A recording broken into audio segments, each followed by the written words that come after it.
Zaman zaman Osman Nuri Gülaçar hakkında gelen usulsüzlükler, iddialar ve benzeri şeyleri duyuyorduk. Fakat elimizde belge olmadığı için açıkçası değerlendiremiyorduk. Şimdi gazetecilikte sadece belge önemli değildir. Aynı zamanda karşı tarafı da dinlemek gerekir. Bu anlamda bir vatandaş geldi bana. İşte böyle bir durumla karşılaştım. Şu an tehdit altındayım dedi. Durum dedi, işte biz 2014 seçimlerinde lokanta sahibiydim.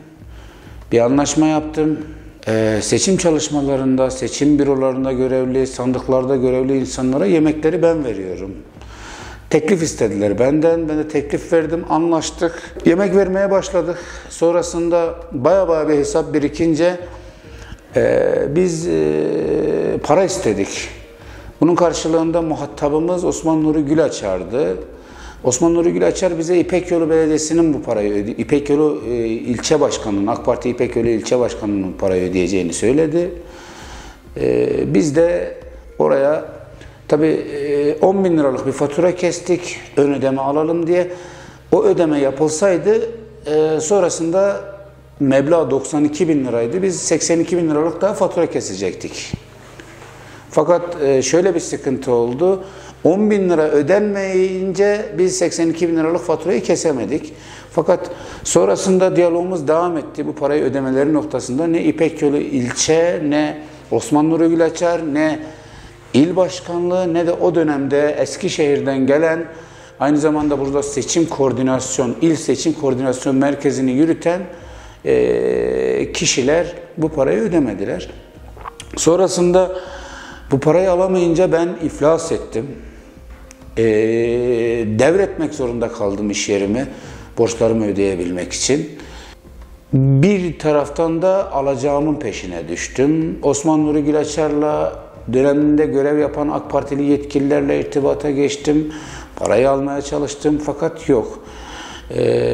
İşte ha verdik, ha vereceğiz, ha işini çözdük, ha çözeceğiz, ha İpek Yolu, ha AK Parti derken aradan yıllar geçti. Milletvekili oldu. Milletvekili olduğu dönemde tekrar paramı istedim.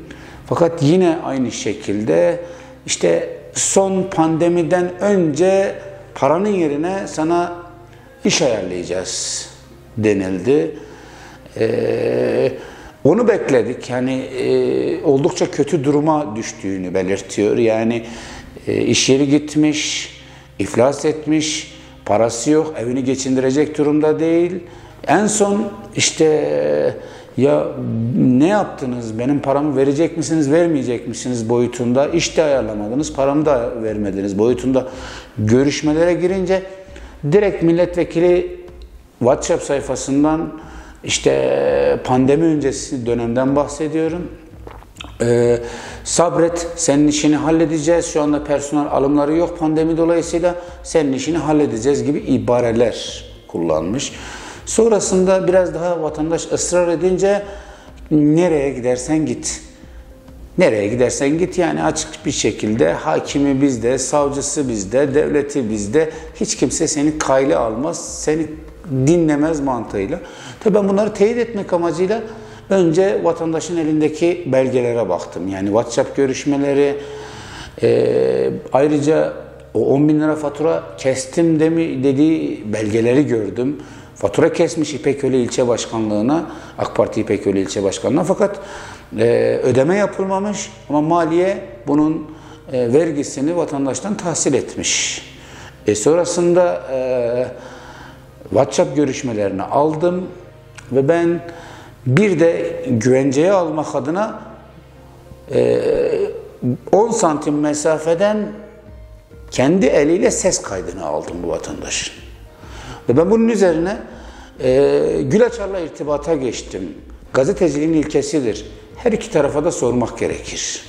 Telefon açtım, cevap vermedi. Mesaj attım kendimi tanıtarak, işte Anadolu Web TV'den Yasin İpek, bir konu vardı, döner misiniz? Dönmedi. Sonra bir mesaj daha attım, çok önemli, görüşmemiz gerekiyor. Yine dönüş yok. Sonra bir daha aradım, kalemi bir bayan hanımefendi açtı. Gençten de bir ses. Konu nedir? Konu bu. Sayın Vekil'e iletirseniz bana dönmesi gerekiyor. Ben çok önemli bir konuda görüş almam gerekiyor. Dönülmedi. Bekledim.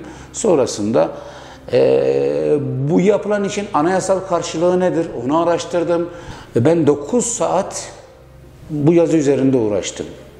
Kimseyi itham etmemeye ve açıkçası belgeli konuşmaya çalıştım. Zaten haberimden bir gün sonra erişim engeli için başvuru yapmışlar. Kaldırdım. Haberi kaldırmak durumunda kaldım. Çünkü mahkeme kararı var. Aslında beklediğim bir karardı. Ben bunu basına şimdiye kadar yapılmakta olan sansürün devamı olarak görüyorum. Özellikle kimsenin dillendirmek istemediği ya da bir şekilde düzene zarar verir mantığıyla sessiz kaldığı konular bunlar.